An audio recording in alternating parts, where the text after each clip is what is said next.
Tips and ട്രിക്സിലേക്ക് ഏവർക്കും സ്വാഗതം. 10th Prelims 2022 50 days study പ്ലാന്റെ day 14 ആണ് ഇന്ന്. അപ്പൊ ഇന്ന് പഠിക്കാനുള്ളത് രോഗങ്ങളും രോഗകാരികളും എന്ന ടോപ്പിക്കാണ്. അപ്പൊ ഇതിന്റെ ആദ്യത്തെ പോർഷൻ ഞാൻ നേരത്തെ വീഡിയോയിൽ അപ്ലോഡ് ചെയ്തിട്ടുണ്ടായിരുന്നു. ഇതിൽ നമ്മൾ ഫംഗസ് രോഗങ്ങൾ, പ്രോട്ടോസോവ രോഗങ്ങൾ മുതലായ കാര്യങ്ങളാണ് പഠിക്കാൻ പോകുന്നത്. അപ്പൊ സ്റ്റാർട്ട് ചെയ്യാം. എല്ലാവർക്കും വീഡിയോയിലേക്ക് സ്വാഗതം.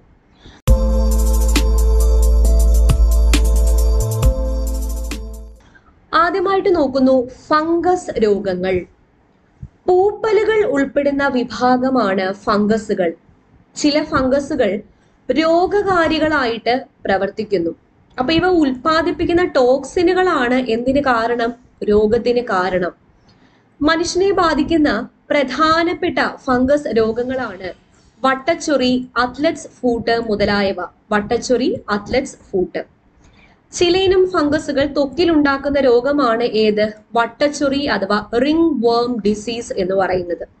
അപ്പൊ ഇതിന്റെ ലക്ഷണങ്ങൾ എന്ന് പറയുന്നത് വട്ടത്തിലുള്ള ചുവന്ന തിണർപ്പുകളാണ്. വട്ടത്തിലുള്ള ചുവന്ന തിണർപ്പുകളാണ് രോഗം. അങ്ങനെയാണ് രോഗം എന്ത് ചെയ്യുന്നത്? പ്രത്യക്ഷമാകുന്നത്. ഇതെങ്ങനെയാണ് ഈ രോഗം പകരുന്നത് എന്ന് ചോദിച്ചാൽ സ്പർശനത്തിലൂടെയും സമ്പർക്കത്തിലൂടെയുമാണ് എന്ത് ചെയ്യുന്നത്? ഈ രോഗം പകരുന്നത്. ഓക്കെ, വട്ടച്ചൊറി ഒരു ഫംഗസ് രോഗമാണ്. അതുപോലെ കാൽവിരലുകൾക്കിടയിലും പാദങ്ങളിലും ഫംഗസുകൾ ഉണ്ടാക്കുന്ന രോഗമാണ് ഏത്? അത്ലറ്റ്സ് ഫൂട്ട് എന്ന് പറയുന്നത്. ചൊറിച്ചിലുണ്ടാക്കുന്ന ചുവന്ന ശൽക്കങ്ങൾ പ്രത്യക്ഷപ്പെടുന്നതാണ് ഇതിന്റെ മുഖ്യ ലക്ഷണം. ലക്ഷണങ്ങളൊക്കെ നോക്കി വെച്ചിരിക്കുക. അതുപോലെ ഇത് എങ്ങനെയാണ് പകരുന്നത് എന്ന് ചോദിച്ചാൽ മലിനജലവും മണ്ണുമായുള്ള സമ്പർക്കം വഴി കാൽവിരലുകൾക്കിടയിലൂടെയാണ് രോഗാണുക്കൾ എന്ത് ചെയ്യുന്നത്? പ്രവേശിക്കുന്നത്. ഓക്കെ, അപ്പൊ വട്ടച്ചൊറിയും അത്ലറ്റ്സ് ഫൂട്ടും ഫംഗസ് രോഗങ്ങളാണെന്ന് ഓർക്കുക. ഇനി എല്ലാവരെയും ബാധിക്കുന്ന ഒരു രോഗമാണ് താരൻ, ഡാൻഡ്രഫ്. മൃതകോശങ്ങൾ പൊഴിയുന്നതിനനുസരിച്ച് ത്വക്കിലെ കോശങ്ങൾ തുടർച്ചയായി പുതുക്കപ്പെട്ടുകൊണ്ടിരിക്കുന്നു. പൊഴിയുന്നതിനേക്കാൾ വേഗത്തിൽ കോശങ്ങൾ വിഭജിച്ചാൽ അവ ശൽക്കങ്ങളായിട്ട് മാറും. ഈ അവസ്ഥയാണ് എന്തു പറയുന്നത്? താരൻ എന്ന് പറയുന്നത്. ഈ സന്ദർഭത്തിൽ ത്വക്കിനെ ബാധിക്കുന്ന ചിലയിനം ഫംഗസുകൾ അസഹ്യമായ ചൊറിച്ചിലും അണുബാധയും ഉണ്ടാക്കാം. ശൽക്കങ്ങൾ വെളുത്ത പൊടികളായി ഇളകി വീഴാനും മുടി കൊഴിച്ചിലിനും ഇത് കാരണമായേക്കാം. അപ്പോൾ ഫംഗസ് ബാധയാണ് എന്തെന്ന് പറയുന്നത്? താരൻ എന്ന് പറയുന്നത്. ഇനി അടുത്തത് പ്രോട്ടോസോവ രോഗങ്ങളാണ്. ഏകകോശ യൂക്യാരിയോട്ടാണ് പ്രോട്ടോസോവകൾ. യൂക്യാരിയോട്സ്, വ്യക്തമായ ന്യൂക്ലിയസ് ഉള്ള സൂക്ഷ്മജീവിയാണ് ഏതെന്ന് പറയുന്നത്? പ്രോട്ടോസോവ എന്ന് പറയുന്നത്. പ്രോട്ടോസോവ മൂലം ഉണ്ടാകുന്ന പ്രധാനപ്പെട്ട ഒരു രോഗമാണ് ഏത്? മലമ്പനി അഥവാ മലേറിയ. ഇന്ത്യയിലെ നമ്പർ 1 ഓൺലൈൻ എഡ്യൂക്കേഷൻ പ്ലാറ്റ്ഫോമായ അൺഅക്കാഡമിയിൽ ഇനി വരാനിരിക്കുന്ന എല്ലാ കേരള PSC പരീക്ഷകൾക്കും വേണ്ടിയിട്ട് ഉടനെ തന്നെ ബാച്ച് കോഴ്സസ് സ്റ്റാർട്ട് ചെയ്യുന്നുണ്ട്. ഇപ്പോൾ ഒരു അടിപൊളി ഓഫറും കൂടെ വന്നിട്ടുണ്ട്. അതായത് മാർച്ച് 14 മുതൽ 16 വരെ സബ്സ്ക്രിപ്ഷൻ എടുക്കുന്ന ആൾക്കാർക്ക് 20% ഡിസ്കൗണ്ട് ആണ് കിട്ടാൻ പോകുന്നത്. നിങ്ങളുടെ കയ്യിലുള്ള ക്രെഡിറ്റ് പോയിന്റ്സ് കൂടെ കൊടുക്കുകയാണെങ്കിൽ എക്സ്ട്രാ 9%, അങ്ങനെ 29% ഡിസ്കൗണ്ട് ആണ് കിട്ടാൻ പോകുന്നത്. ടിപ്സ് ആൻഡ് ട്രിക്സ് എന്ന റെഫറൽ കോഡ് യൂസ് ചെയ്താൽ മതി. അപ്പൊ ഇപ്പൊ സ്റ്റാർട്ട് ചെയ്യുന്ന ബാച്ച് കോഴ്സസ് ഏതൊക്കെയാണെന്ന് വെച്ചാൽ മാർച്ച് 16-ാം തീയതി SCRTക്ക് വേണ്ടി മാത്രമായിട്ട് ഒരു 150 day complete batch course start ചെയ്യുന്നുണ്ട്. ഈ കോഴ്സ് നിങ്ങൾക്ക് 29% ഡിസ്കൗണ്ടിൽ ടിപ്സ് ആൻഡ് ട്രിക്സ് എന്ന റെഫറൽ കോഡ് യൂസ് ചെയ്താൽ കിട്ടാവുന്നതാണ്. അതുപോലെ മാർച്ച് 9-ന് ഡിഗ്രി ലെവൽ പ്രിലിംസിന് വേണ്ടിയിട്ട് ഓൾറെഡി ബാച്ച് കോഴ്സ് സ്റ്റാർട്ട് ആയിട്ടുണ്ട്. അതിൽ നിങ്ങൾക്ക് എപ്പോൾ വേണമെങ്കിലും സബ്സ്ക്രിപ്ഷൻ എടുക്കുന്ന സമയം തൊട്ട് ജോയിൻ ചെയ്യാവുന്നതാണ്. 10th ലെവൽ പ്രിലിംസിന് വേണ്ടിയിട്ട് ബാച്ച് കോഴ്സ് സ്റ്റാർട്ട് ആയിട്ടുണ്ട്. KS എക്സാം, പ്രിലിംസിനും മെയിൻസിനും വേണ്ടിയിട്ട് ബാച്ച് കോഴ്സ് ഉണ്ട്. SCRTക്ക് വേണ്ടിയിട്ട് ഓൾറെഡി ബാച്ച് കോഴ്സ് സ്റ്റാർട്ട് ആയിട്ടുണ്ട്. ബെവ്കോ, LD എക്സാം മുതലായ എല്ലാ പരീക്ഷകൾക്കും വേണ്ടിയിട്ട് ബാച്ച് കോഴ്സസ് സ്റ്റാർട്ട് ആയിട്ടുണ്ട്. അപ്പോൾ 29% ഡിസ്കൗണ്ട് കിട്ടാൻ വേണ്ടി ടിപ്സ് ആൻഡ് ട്രിക്സ് എന്ന റെഫറൽ കോഡ് യൂസ് ചെയ്താൽ മതി. ഓക്കെ, അപ്പോ മലമ്പനിയുടെ രോഗകാരി പ്രോട്ടോസോവയാണെന്ന് പറഞ്ഞു. ആ പ്രോട്ടോസോവയുടെ പേരാണ് പ്ലാസ്മോഡിയം. പ്ലാസ്മോഡിയം, റിപ്പീറ്റിംഗ് ചോദ്യമാണ്, പ്ലാസ്മോഡിയം. ഈ പ്ലാസ്മോഡിയത്തിനെ വഹിക്കുന്നത് കൊതുകാണ്. അനോഫിലസ് പെൺകൊതുക്. അനോഫിലസ് പെൺകൊതുക് ആതിഥേയ ജീവി. ആരുടെ ശരീരത്തിലേക്കാണ് കയറുന്നത്? മനുഷ്യന്റെ ശരീരത്തിലേക്കാണ് കയറുന്നത്. ഇനി മലമ്പനിയുടെ ലക്ഷണങ്ങൾ എന്തെല്ലാമാണ്? വിറയലോട് കൂടിയ പനി, അമിത വിയർപ്പ് എന്നിവയാണ് മലമ്പനിയുടെ മുഖ്യ ലക്ഷണങ്ങൾ. അനുബന്ധമായി തലവേദന, ഛർദി, വയറിളക്കം, വിളർച്ച എന്നിവയും ഉണ്ടാകാം. ഇനി വിരകളും രോഗകാരികളാവുന്നുണ്ട്. ഫൈലേറിയൽ വിരകൾ ഉണ്ടാക്കുന്ന മന്ദരോഗം, ഫൈലേറിയൽ വിരകൾ ഉണ്ടാക്കുന്ന മന്ദരോഗം ക്യൂലെക്സ് കൊതുകുകളിലൂടെയാണ് പകരുന്നത്. ക്യൂലെക്സ് പെൺകൊതുകുകളിലൂടെയാണ് എന്ത് ചെയ്യുന്നത്? പകരുന്നത്. ലിംഫ് വാഹികളിൽ വിരകൾ തങ്ങി നിൽക്കുന്നതിനാൽ ലിംഫിന്റെ പ്രവാഹം തടയപ്പെടുന്നു. ഇതുമൂലം ലിംഫ് വാഹികൾ വീങ്ങുന്നു. ഈ അവസ്ഥയാണ് എന്ത് പറയുന്നത്? മന്ത് എന്ന് പറയുന്നത്. അപ്പൊ മലിനമാകുന്ന പരിസരം രോഗകാരികളുടെ പെരുകൽ കേന്ദ്രമാണ്. കൊതുക്, ഈച്ച പോലുള്ള വാഹകരും പെരുകുന്നതോടെ സാംക്രമിക രോഗങ്ങൾ നിയന്ത്രണാതീതമായി ആകുന്ന അവസ്ഥയുണ്ടാകുന്നു. സാംക്രമിക രോഗങ്ങൾ തടയണമെങ്കിൽ രോഗകാരികളും വാഹകരും പെരുകുന്ന സാഹചര്യങ്ങൾ ഒഴിവാക്കിയേ തീരൂ.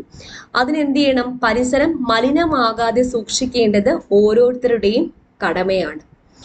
അപ്പൊ ഈ രോഗാണുക്കൾ ഇല്ലാതെയും പകരുന്ന രോഗങ്ങളുണ്ട്. രോഗാണുക്കൾ വഴി മാത്രമല്ല, അല്ലാതെയും നമുക്ക് രോഗങ്ങൾ വരാം. ആ രോഗങ്ങളെയാണ് എന്ത് പറയുന്നത്? ജീവിതശൈലീ രോഗങ്ങൾ, അതുപോലെ ജനിതകപരമായിട്ട് പകരുന്ന രോഗങ്ങൾ, തൊഴിൽ ജന്യ രോഗങ്ങൾ, പോഷകഘടകങ്ങളുടെ അപര്യാപ്തത കൊണ്ടുണ്ടാകുന്ന രോഗങ്ങൾ. ഇപ്പൊ രോഗാണുബാധ മാത്രമാണോ എല്ലാ രോഗങ്ങൾക്കും കാരണം? അല്ല. നമ്മുടെ ജീവിതശൈലി കൊണ്ട്, നമ്മൾ ജീവിക്കുന്ന രീതികൾ കൊണ്ട് നമുക്ക് രോഗങ്ങൾ പകരാം. ജനിതകപരമായിട്ടുണ്ടാവാം, തൊഴിൽ ജന്യ രോഗങ്ങൾ ഉണ്ടാവാം, പോഷകഘടകങ്ങളുടെ അപര്യാപ്തത രോഗങ്ങൾ ഉണ്ടാവാം.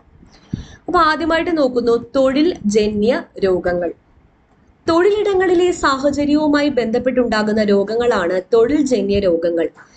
കൽക്കരി ഖനികളിലെ തൊഴിലാളികൾക്കുണ്ടാകുന്ന രോഗമാണ് ന്യൂമോകോണിയോസിസ്. ന്യൂമോകോണിയോസിസ് കൽക്കരി ഖനികളിലെ തൊഴിലാളികൾക്കുണ്ടാകുന്ന രോഗമാണ്. പിന്നെ സ്വർണം, ടിൻ, മൈക്ക ഖനികളിലെ തൊഴിലാളികൾക്കും ക്വാറി, മൺപാത്ര നിർമ്മാണം, സെറാമിക്സ് എന്നിവയുമായി ബന്ധപ്പെട്ട ജോലികൾ ചെയ്യുന്നവർക്കും ഉണ്ടാകുന്ന രോഗമാണ് സിലിക്കോസിസ്. ആസ്ബറ്റോസ് ഫാക്ടറികളിലെ തൊഴിലാളികൾക്കുണ്ടാകുന്ന രോഗമാണ് ആസ്ബറ്റോസിസ്. ഇവയൊക്കെ എന്താണ്? തൊഴിൽ ജന്യ രോഗങ്ങൾക്ക് ഉദാഹരണങ്ങളാണ്. ഓക്കെ, ഇനി അടുത്തത് ജനിതക രോഗങ്ങളാണ്, ജനറ്റിക് ഡിസീസസ്. കോശപ്രവർത്തനങ്ങളെ നിയന്ത്രിക്കുന്ന ജീനുകൾക്കുണ്ടാകുന്ന തകരാറ് മൂലം ഉണ്ടാകുന്ന രോഗമാണ് ജനിതക രോഗങ്ങൾ. ഉദാഹരണം പറഞ്ഞാൽ ഹീമോഫീലിയ, സിക്കിൾ സെൽ അനീമിയ, ഇതൊക്കെ എന്താണ്? ജനിതക രോഗങ്ങൾക്ക് ഉദാഹരണമാണ്. അപ്പൊ ആദ്യമായിട്ട് ഹീമോഫീലിയ എന്താണെന്ന് നോക്കാം. ഹീമോ എന്ന് വെച്ചാൽ ബ്ലഡ് എന്നാണ് അർത്ഥം. ഇപ്പൊ രക്തം കട്ട പിടിക്കുന്നത് പ്ലാസ്മയിലെ ചില പ്രോട്ടീനുകളുടെ സഹായത്താലാണ്. ഇപ്പൊ രക്തത്തിന് പ്ലാസ്മയും ഉണ്ട്, അതുപോലെ എന്തുണ്ട്? രക്തകോശങ്ങളും കാണപ്പെടുന്നുണ്ട്. ഈ പ്ലാസ്മയിൽ എന്തുണ്ട്? പ്ലാസ്മ പ്രോട്ടീൻസ് ഉണ്ട്. അപ്പൊ ഈ രക്തം കട്ട പിടിക്കുന്നത് പ്ലാസ്മയിലെ ചില പ്രോട്ടീനുകളുടെ സഹായത്താലാണ്. എന്നാൽ ഹീമോഫീലിയ ബാധിച്ച ഒരാൾക്ക് ചെറിയ മുറിവ് വന്നാൽ പോലും രക്തം എന്ത് ചെയ്യത്തില്ല? കട്ട പിടിക്കത്തില്ല. അപ്പൊ ചെറിയ മുറിവിൽ നിന്ന് പോലും അമിതമായി രക്തനഷ്ടം ഉണ്ടാകുന്ന രോഗാവസ്ഥയാണ് ഹീമോഫീലിയ. ഇതൊരു ജനിതക രോഗമായതിനാൽ പരിപൂർണ ചികിത്സ എന്തില്ല? നിലവിൽ ഇല്ല. ഉൽപാദനം തകരാറിലായ പ്രോട്ടീൻ ഏതെന്ന് കണ്ടെത്തി അത് കുത്തിവെച്ചാണ് രോഗത്തിന് താൽക്കാലിക ശമനം ഉണ്ടാക്കുന്നത്. ഓക്കെ, അപ്പൊ പ്രത്യേക ശ്രദ്ധയും പരിചരണവും ആവശ്യമായ ഇത്തരം രോഗികൾക്കായി ചില സാമൂഹ്യ സംഘങ്ങൾ പ്രവർത്തിക്കുന്നുണ്ട്. ഹീമോഫീലിയ രോഗികളെ കണ്ടെത്തി പരിചരിക്കാനും ബന്ധുക്കളെയും പൊതുജനങ്ങളെയും ബോധവൽക്കരിക്കാനും ഇത്തരം സന്നദ്ധ സംഘങ്ങൾ മുൻകൈ എടുക്കുന്നു. അടുത്തതായിട്ടുള്ള ഒരു ജനിതക രോഗമാണ് സിക്കിൾ സെൽ അനീമിയ അഥവാ അരിവാൾ രോഗം എന്ന് പറയുന്നത്. ജീനുകളിലെ വൈകല്യം രക്തത്തിലെ ഹീമോഗ്ലോബിന്റെ നിർമ്മാണ ഘടകങ്ങളായ അമിനോ ആസിഡുകളുടെ ക്രമീകരണത്തിലും വൈകല്യം വരുത്താം. തൽഫലമായി ഹീമോഗ്ലോബിന്റെ ഘടനയിൽ മാറ്റം ഉണ്ടാവുകയും ഓക്സിജൻ സംവഹന ശേഷി കുറയുകയും ചെയ്യുന്നു. അപ്പോ രക്താണു ഏതാണ്? RBC, അരുണ രക്താണു ഇങ്ങനെ അരിവാള് പോലെ വളയുന്ന അവസ്ഥയാണ് സിക്കിൾ സെൽ അനീമിയ എന്ന് പറയുന്നത്. അപ്പൊ അരുണ രക്താണുക്കളുടെ ഹീമോഗ്ലോബിന്റെ ഘടനയിൽ വരുന്ന വ്യത്യാസം, ഇങ്ങനെ ഇരിക്കേണ്ട ഹീമോഗ്ലോബിൻ അല്ലെങ്കിൽ അരുണ രക്താണുവിന്റെ ഘടന അരിവാള് പോലെ വളയുന്ന അവസ്ഥയാണ് എന്ത് പറയുന്നത്? സിക്കിൾ സെൽ അനീമിയ എന്ന് പറയുന്നത്. അപ്പോൾ അരുണ രക്താണുക്കളുടെ ഓക്സിജൻ വാഹക ശേഷി കുറയുന്നു. ഇങ്ങനെ അരിവാള് പോലെ വളയുമ്പോൾ ഇവയുടെ ഓക്സിജൻ വഹിക്കാനുള്ള ശേഷി കുറയുന്നു. അരിവാൾ രൂപത്തിലായ രക്തകോശങ്ങൾ രക്തക്കുഴലുകൾ തങ്ങി നിന്ന്, കണ്ടല്ലോ ഈ ചിത്രത്തില്, തങ്ങി നിന്ന് രക്തപ്രവാഹം തടസ്സപ്പെടുത്തുന്നു. ഇതാണ് സിക്കിൾ സെൽ അനീമിയ ബാധിച്ച ഒരു രോഗിയില് സംഭവിക്കുന്ന കാര്യം. ഓക്കെ, അടുത്തൊരു രോഗമാണ് ക്യാൻസർ. അനിയന്ത്രിതമായ കോശവിഭജനം വഴി കോശങ്ങൾ പെരുകി ഇതര കലകളിലേക്ക് വ്യാപിക്കുന്ന രോഗാവസ്ഥയാണ് ക്യാൻസർ എന്ന് പറയുന്നത്. അനിയന്ത്രിതമായ കോശവിഭജനം. കോശവിഭജന പ്രക്രിയയിലെ നിയന്ത്രണ സംവിധാനങ്ങൾ തകരാറിലാകുന്നതോടെയാണ് സാധാരണ കോശങ്ങൾ ക്യാൻസർ കോശങ്ങളായിട്ട് മാറുന്നത്. അപ്പൊ ഈ ക്യാൻസർ ഉണ്ടാവാനുള്ള കാരണങ്ങൾ എന്തെല്ലാമാണ്? പരിസ്ഥിതി ഘടകം, പുകവലി, വികിരണം, വൈറസ്, പാരമ്പര്യ ഘടകങ്ങൾ തുടങ്ങിയവ ഇതിന് കാരണമായേക്കാം. രക്തം, ലിംഫ് എന്നീ ശരീരദ്രവങ്ങളിലൂടെ ക്യാൻസർ കോശങ്ങൾ മറ്റു ഭാഗങ്ങളിലേക്ക് വ്യാപിച്ച് രോഗാവസ്ഥ സങ്കീർണമാക്കാം. സാധാരണ കോശങ്ങളും ക്യാൻസർ കോശങ്ങളുമാണ് ഇവിടെ കാണിച്ചിരിക്കുന്നത്. ഇനി ക്യാൻസറും കേരളവും. 50,000-ൽ പരം പുതിയ ക്യാൻസർ രോഗികൾ പ്രതിവർഷം കേരളത്തിൽ ഉണ്ടാകുന്നു എന്നും 20% ക്യാൻസറുകൾ ചില ആഹാര ഘടകങ്ങൾ മൂലമാണെന്നും തിരുവനന്തപുരം റീജിയണൽ ക്യാൻസർ സെന്ററിലെ പഠനങ്ങൾ തെളിയിക്കുന്നുണ്ട്. പുരുഷന്മാരിൽ 50% ക്യാൻസറുകളും വായ്, തൊണ്ട, ശ്വാസകോശങ്ങൾ എന്നിവയുമായി ബന്ധപ്പെട്ടിരിക്കുന്നു. പുകവലിയും മദ്യപാനവുമാണ് ഇതിന് പ്രധാനമായിട്ടുള്ള കാരണങ്ങളായിട്ട് കണ്ടെത്തിയിട്ടുള്ളത്. രോഗികളുടെ നിരക്ക് കൂടുന്നുണ്ടെങ്കിലും രോഗമുക്തി നേടുന്നവരുടെ എണ്ണവും കൂടി വരുന്നുണ്ട്. ക്യാൻസർ ജനിതക രോഗമാണ് എങ്കിലും പാരമ്പര്യ രോഗമായിട്ട് പരിഗണിക്കുന്നില്ല. അപ്പൊ ക്യാൻസർ എന്ന് പറയുന്നത് ജനറ്റിക് ഡിസീസ് ആണെങ്കിലും പാരമ്പര്യ രോഗമായിട്ട് എന്ത് ചെയ്യുന്നില്ല, പരിഗണിക്കുന്നില്ല. ഇനി ക്യാൻസറിന്റെ ചികിത്സ എന്ന് പറയുന്നത് ശസ്ത്രക്രിയ, രാസചികിത്സ, വികിരണ ചികിത്സ ഇവയെല്ലാം ക്യാൻസർ ചികിത്സയ്ക്കായിട്ട് പ്രയോജനപ്പെടുത്താറുണ്ട്. രോഗം മൂർച്ഛിച്ച അവസ്ഥയിൽ രോഗമുക്തി പ്രയാസകരമായതിനാൽ ഏറ്റവും നേരത്തെ രോഗബാധ തിരിച്ചറിയുക എന്നത് ക്യാൻസർ ചികിത്സയിൽ നിർണായകമാണെന്നുള്ള കാര്യം ഓർക്കുക. ഇനി നിശബ്ദ കൊലയാളി എന്നറിയപ്പെടുന്ന രോഗം ഏതാണ്? ഉയർന്ന രക്തസമ്മർദ്ദമാണ്. ഉയർന്ന രക്തസമ്മർദ്ദം. ഓക്കെ, അപ്പൊ അടുത്ത നമ്മൾ നോക്കാൻ പോകുന്നത് ജീവിതശൈലി രോഗങ്ങളാണ്. ഇപ്പൊ ജീവിതശൈലി രോഗങ്ങൾ എന്നത് ലൈഫ് സ്റ്റൈൽ ഡിസീസസ്. അനാരോഗ്യകരമായ ജീവിത രീതി ക്ഷണിച്ചു വരുത്തുന്ന രോഗങ്ങളാണ് ജീവിതശൈലി രോഗങ്ങൾ. അതായത് ഭക്ഷണശീലത്തിൽ വന്ന മാറ്റങ്ങൾ, വ്യായാമമില്ലായ്മ, മാനസിക സംഘർഷം, മദ്യപാനം, പുകവലി, മയക്കുമരുന്ന് ഉപയോഗം ഇവയെല്ലാം ജീവിതശൈലി രോഗങ്ങൾക്ക് കാരണമാകുന്നു. അപ്പൊ ഏതൊക്കെയാണ് വിവിധ തരത്തിലുള്ള ജീവിതശൈലി രോഗങ്ങൾ?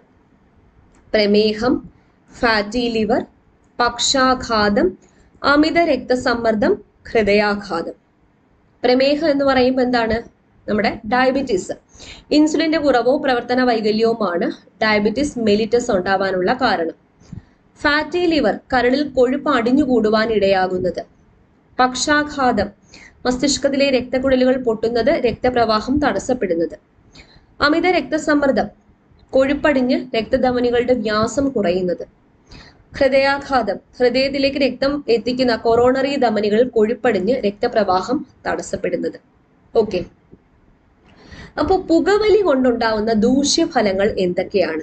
പുകവലി തലച്ചോറിനെ ബാധിക്കുന്നുണ്ട്, ശ്വാസകോശത്തെ ബാധിക്കുന്നുണ്ട്, ഹൃദയത്തെ ബാധിക്കുന്നുണ്ട്. തലച്ചോറിനെ എങ്ങനെയെല്ലാമാണ് ബാധിക്കുന്നത്? പക്ഷാഘാതം, അതുപോലെ നിക്കോട്ടിനോട് വിധേയത്വം എന്നിവ ഉണ്ടാകുന്നു. ശ്വാസകോശത്തെ ശ്വാസകോശ ക്യാൻസർ, ബ്രോങ്കൈറ്റിസ്, എംഫിസിമ എന്നിവയ്ക്ക് കാരണമാകുന്നു. ഹൃദയത്തെ ബാധിക്കുന്നത് ഉയർന്ന രക്തസമ്മർദ്ദം, ധമനികളുടെ ഇലാസ്തികത നഷ്ടപ്പെടൽ, പ്രവർത്തനക്ഷമത കുറയൽ എന്നിവ ഉണ്ടാകുന്നു. ഓക്കെ, അടുത്തത് ജന്തുരോഗങ്ങളാണ്. ഇമ്പോർട്ടന്റ് ആണ്. ഇപ്പൊ മനുഷ്യർക്ക് മാത്രമല്ല ജന്തുക്കൾക്കും പലതരം രോഗങ്ങൾ ഉണ്ടാകാറുണ്ട്. ഉദാഹരണം ആന്ത്രാക്സ്, അകിടുവീക്കം എന്നീ രോഗങ്ങൾ പരത്തുന്ന രോഗകാരിയാണ് ബാക്ടീരിയ. ആന്ത്രാക്സ്, അകിടുവീക്കം. കുളമ്പ് രോഗം ഉണ്ടാക്കുന്നതോ വൈറസ് ആണ്. കുളമ്പ് രോഗം ഉണ്ടാക്കുന്ന രോഗകാരി ഏതാണ്? വൈറസ് ആണ്. ഇനി സസ്യരോഗങ്ങൾ. ഈ ടേബിൾ വളരെ ഇമ്പോർട്ടന്റ് ആണ്. സസ്യരോഗങ്ങൾ ഇപ്പോൾ രോഗകാരി bacteria, virus, fungus. Bacteria, virus, fungus എന്നീ രോഗകാരികൾ സസ്യങ്ങളിൽ രോഗം ഉണ്ടാക്കാറുണ്ട്. ബാക്ടീരിയ പരത്തുന്ന രോഗങ്ങളാണ് നെൽച്ചെടിയിലെ ബ്ലൈറ്റ് രോഗം, വഴുതനയിലെ വാട്ടരോഗം. നെൽച്ചെടിയിലെ ബ്ലൈറ്റ് രോഗം, വഴുതനയിലെ വാട്ടരോഗം. വൈറസ് സസ്യങ്ങളിൽ പരത്തുന്ന രോഗങ്ങളാണ് പയർ, മരിച്ചീനി എന്നിവയിലെ മൊസൈക്ക് രോഗം, വാഴയിലെ കുറുനാമ്പ് രോഗം. ഫംഗസ് പരത്തുന്നത് കുരുമുളകിന്റെ ദ്രുതവാട്ടം, തെങ്ങിന്റെ കൂമ്പുചീയൽ. തെങ്ങിന്റെ കൂമ്പുചീയൽ. ഈ ഒരു ടേബിള് വളരെ ഇമ്പോർട്ടന്റ് ആണ്, പഠിച്ചു വെച്ചിരിക്കുക. ഓക്കെ, അപ്പൊ ഇത്രയേ ഉള്ളൂ ഈ ഒരു ചാപ്റ്റർ എന്ന് പറയുന്നത്. 2 ക്ലാസ് ആയിട്ടാണ് ഇത്രയും പ്രധാനപ്പെട്ട ഒരു ചാപ്റ്റർ നമ്മൾ കംപ്ലീറ്റ് ചെയ്തത്. ഈ ഒരു ചാപ്റ്റർ പഠിക്കാൻ നിങ്ങൾ എന്തായാലും പരീക്ഷയ്ക്ക് പോകരുത്, അത്രത്തോളം പ്രാധാന്യമുള്ള ചാപ്റ്റർ ആണ്. അതുപോലെ ഇതിന്റെ ചോദ്യങ്ങൾ നമ്മുടെ ടെലഗ്രാം ചാനലിൽ നിങ്ങൾക്ക് ഫ്രീ ആയിട്ട് തന്നെ അറ്റൻഡ് ചെയ്യാവുന്നതാണ്. ഓക്കെ, അപ്പൊ വീണ്ടും കാണാം. Thank you.